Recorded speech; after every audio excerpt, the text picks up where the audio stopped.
Salut mes loulous, c'est Jenna Riviera. On se retrouve aujourd'hui pour un nouvel épisode de Dangerous Follow. La dernière fois, je vous ai dit que je ferais l'épisode à la suite. Et ben j'ai pas eu le temps en fait, parce que du coup j'avais quelque chose à faire après, donc du coup on se retrouve un peu plus tard. Du coup là je viens de récupérer une récompense des réparations. Ça vous avez pu voir un peu comment on fait. Et donc du coup, on va commencer le chapitre Critical. Excusez-moi pour mon accent anglais qui est complètement ridicule. C'est parti. Donc la clé n'était pas pour la librairie. J'espérais que l'on puisse brûler ces livres pour se réchauffer ici. Scarlett fronce les sourcils en entendant la mauvaise nouvelle. Elle semble être plus intéressée par la clé que je ne le pensais. Oui, c'est dommage, mais c'est trop tôt pour être déçu. Allez, maniez-vous, et continuons à chercher. Il sourit et me tape l'épaule. C'est incroyable de voir à quel point il est réconfortant et encourageant, même dans une situation aussi dévastatrice. Ces mots me permettent de ne jamais perdre espoir. C'est vrai. Je souris à Laurent. Il a absolument raison. Il a encore beaucoup d'endroits à chercher. Qui a une idée pour le prochain endroit à essayer? La salle des profs au 5e étage? La bibliothèque? T'es con ou tu fais exprès? La pièce de stockage dans le gymnase et le distributeur de snacks aussi. N'oublie pas la salle de division. Ok, on a encore 4 endroits à visiter. Si la clé ne fonctionne pas pour toutes ces pièces, peut-être que l'on peut essayer sur les casiers dans le couloir. Cette clé doit bien ouvrir quelque chose. Et avec un peu de chance, on devrait pouvoir trouver la clé de la bibliothèque, puis on brûlera les livres. Soudain, je me souviens de ce qui s'est passé dans la bibliothèque. Un frisson me traverse tout le corps. Zion m'a dit qu'il n'y avait rien de bizarre, mais je ne peux m'empêcher d'imaginer le pire. Imaginer qu'il pouvait y avoir quelqu'un d'autre. Rien que d'y penser, j'en ai la chair de poule. Qu'est-ce qui se passe? Ça va pas? Henri me pose la question et les autres se tournent vers moi. Faut toujours qu'il soit au centre de l'attention. J'entends quelqu'un m'abonner dans le fond, mais je décide d'ignorer. Ignore-la. Elle est obsédée par les livres dans la bibliothèque. Non, c'est pas ça. Ah bon? Qu'est-ce qui ne va pas avec toi alors? Qu'est-ce qui s'est passé? Il s'est passé quelque chose pendant votre patrouille? J'ai réfléchi pendant quelques minutes, puis je secoue la tête. Non, je pense juste que je deviens un peu paranoïaque. Tu sais, avec tout ce qui se passe ici. Je parle suffisamment fort pour que la personne qui a marmonné derrière moi puisse m'entendre. Si tu le dis. Ok, mais promets-moi de nous le dire. Que tu nous le diras si quelque chose ne va pas. Ok, je promets. C'est à ce moment que Jeanne lève la main pour avoir l'attention de tout le monde. On a fini de parler maintenant? Je pense qu'on devrait faire une pause. C'est ce que j'étais sur le point de dire. Je suis fatiguée. Moi aussi j'ai sommeil. Ok, alors on termine pour aujourd'hui. Super, enfin! Je lis cette partout comme une petite fille. La voir de bonne humeur comme ça m'aide à me relaxer aussi. Moi je vais aller faire une sieste. Zion me tape l'épaule en passant. Ne cherche pas les ennuis, compris? Et essaye de te relaxer un peu, ok? Je vais y aller aussi. Ciao! Zion sort de la classe et la plupart des autres le suivent. Julie vient vers moi pour me parler. Qu'est-ce que tu vas faire maintenant? Je pense que je vais aller me reposer aussi. J'ai eu du mal à dormir hier soir. Je mets ma main dans ma poche où se trouve la clé. Je vais aller visiter les alentours. Il faut que je m'habitue à cet endroit. Oh, tu veux que je devienne avec toi? Ce n'est pas nécessaire. Va te reposer, Julie. Je vais juste aller faire l'aller-retour dans le couloir, c'est tout. Ok, te perds pas. C'est bon, je suis pas une gamine non plus. Je la laisse partir en lui faisant un sourire, mais je ne peux pas ignorer le frisson qui m'habite constamment. Peut-être que c'est pas de la paranoïa. Tant que je ne m'approche pas de la cantine, rien ne peut m'arriver. Il y a encore quelques membres du groupe qui parlent dans un coin. Je sors en silence pour ne pas les déranger. Alors voyons. Je dois commencer par les casiers. La salle des profs et le gymnase sont trop loin d'ici. Et je n'ai aucune idée d'où se trouve le comptoir à casse-croûte, et la salle de division. Et même si je savais où ils étaient, il est plus prudent que je me promène pas toute seule. Je voulais vous demander, les amis, à votre avis, quel endroit, du coup à part la bibliothèque, peut ouvrir la clé? À votre avis, est-ce que c'est la salle de division? Est-ce que c'est le gymnase? Est-ce que c'est la salle des profs? Non, pardon, pas le gymnase, c'est la salle de stockage dans le gymnase ou le truc à snack. Revenez en arrière si vous voulez, je vais pas répéter parce que je me souviens même plus ce que j'ai dit. Donc dites-le moi en commentaire, quelle salle vous pensez que ça peut ouvrir? Excusez-moi. Je ne veux pas que Julie pète un plomb. Je vais tenter ma chance dans les casiers dans le couloir. J'espère vraiment pouvoir trouver un casier qui s'ouvre avec la clé, mais... Les serrures des casiers sont bien trop petites, mais je ne peux pas abandonner si facilement. Je vais trouver la serrure qui correspond à ma clé. Je m'encourage en silence et descends les escaliers. Oh, c'est ici que toutes les classes qu'on utilise comme chambre. Je jette un œil dans une des chambres et ce que je vois est un cauchemar. Les chaises et les bureaux sont versés dans toute la classe, et des livres à moitié déchirés et des morceaux de sac sont étalés partout par terre. Je peux imaginer cette classe remplie d'horreur et d'étudiantes terrifiées qui essayent de s'échapper pour survivre. Tout ça à cause de cet horrible virus.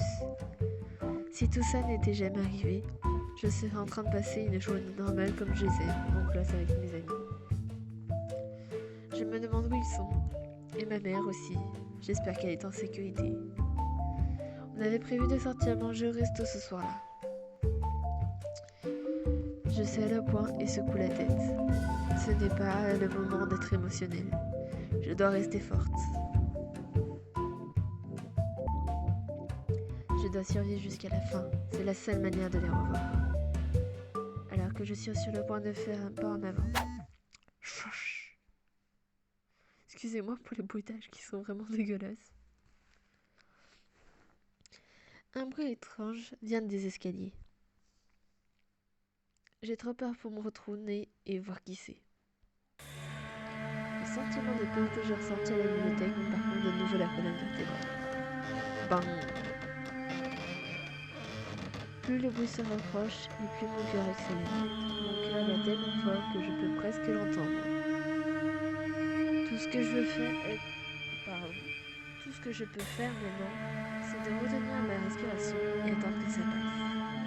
Je n'aurais pas dû dire non quand Julie m'a proposé de m'accompagner. Bang! Ce n'est pas le moment de regretter. Il doit y avoir un endroit où se cacher ici. Je serre les poings, commence à compter à rebours. 3, 2, 1. Je pars en courant aussi vite que possible. Peu importe les bruits que j'entends derrière moi, je ne me retourne pas pour regarder. Quoi que ce soit qui me suive, je ne peux pas laisser cette chose me rattraper. Je continue de courir jusqu'à ce que j'atteigne le coin. En tournant le coin, je vois une porte ouverte. Oh! Sans hésitation, je me précipite à l'intérieur. Ouf, ouf. Je regarde autour de la classe en essayant de récupérer mon souffle. Je me retiens tout juste de crier quand je vois la scène devant moi. C'est horrible. Je sens l'odeur du sang qui s'immisce dans mon nez. Les tables et les chaises sont renversées par terre et couvertes de taches de sang. Quelque chose de terrifiant a dû se passer ici. Peut-être qu'un étudiant est devenu un zombie pendant le cours. Il faut que j'essaye de ne pas y penser. J'ai un problème beaucoup plus urgent. Ce bruit, il approche rapidement. Je m'assure que la porte principale est fermée et j'essaye ensuite de fermer la porte intérieure. Mais la sirène ne fonctionne pas. Merde. Oh, s'il vous plaît. Je prie pour un miracle, mais rien ne se passe. Quelque chose essaye de me trouver. Il faut que je me cache tout de suite. Clic. Arg. Dès que j'entends la porte principale s'ouvrir, je me jette sur la porte intérieure pour la retenir de toutes mes forces.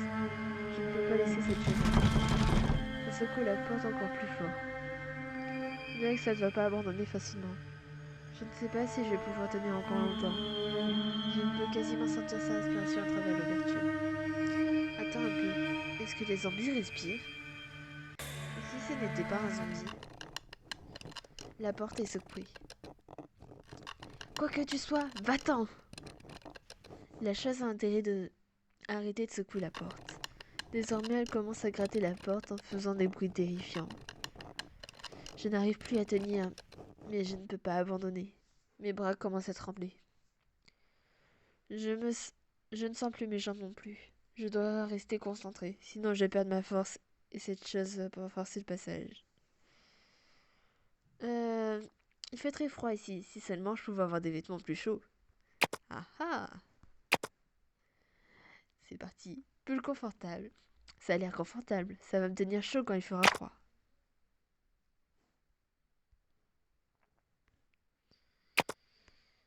Ah mince. Remets. Hop. Continue l'histoire.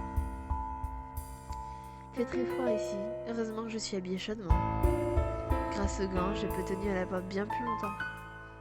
Je prends une profonde inspiration et je regarde aux alentours de la classe. Il faut que je trouve quelque chose pour aider. Bien sûr. Pas le temps de réfléchir.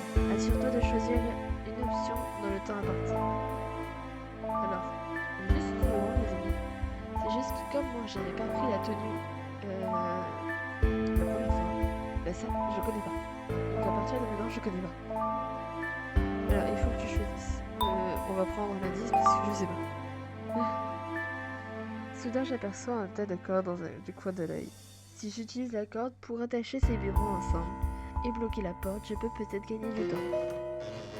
Bruit de pas. J'entends des bruits de pas en direction de la porte de derrière. Je prends une profonde inspiration et je pars en direction. Clic, clic. Comme je l'avais imaginé, la chose essaie d'ouvrir la porte de derrière. Heureusement, elle est fermée à clé. Je retourne les bureaux avec mes mains, tremblantes, et les attachant avec les pieds de la corde. Mais je ne suis pas sûre qu'elle soit bien attachée. Je prends un bout de corde pour attacher tout à l'un des casiers. J'espère que ça va fonctionner. C'est drôlement silencieux dehors désormais. J'espère juste que... J'ai pas lu en bas, mais je suppose que c'est la même chose. Je pose la barricade de fortune contre la porte. Elle bouge en faisant un bruit fracassant. J'espère que ça va tenir le coup. Je me déplace rapidement vers le fond de la pièce. Dieu merci. La porte ne peut pas rester fermée à clé de l'intérieur. Je tourne la clé doucement, m'assurant que la serrure ne fasse pas de bruit. Ce n'est pas le moment d'hésiter, il faut que je parte en courant. Dès que j'ai ouvert la porte, je suis partie en courant. Je ne pense à rien d'autre qu'à m'échapper le plus vite possible. Je ne vais pas laisser cette chose me rattraper. Un bout de souffle. Je m'arrête pour reprendre le souffle devant la classe ainsi. Qu'est-ce que tu fais là? Je t'ai dit de ne pas chercher les ennuis. Regarde-toi. Ils ont dû m'entendre courir juste ici. Je veux tout leur expliquer, mais je suis à bout de souffle. Soudainement, mes jambes ne répondent plus, et Ethan m'attrape avant que je tombe par terre. Dion fronce les sourcils de frustration. Qu'est-ce qui s'est passé? Il y a quelque chose dans l'école. J'en ai marre d'entendre ça. Tu es tellement parano. Je me mords les lèvres. Est-ce que je suis parano? Je ne l'entends plus me pourchasser. Tout ce que je peux voir désormais, c'est Zion et Ethan.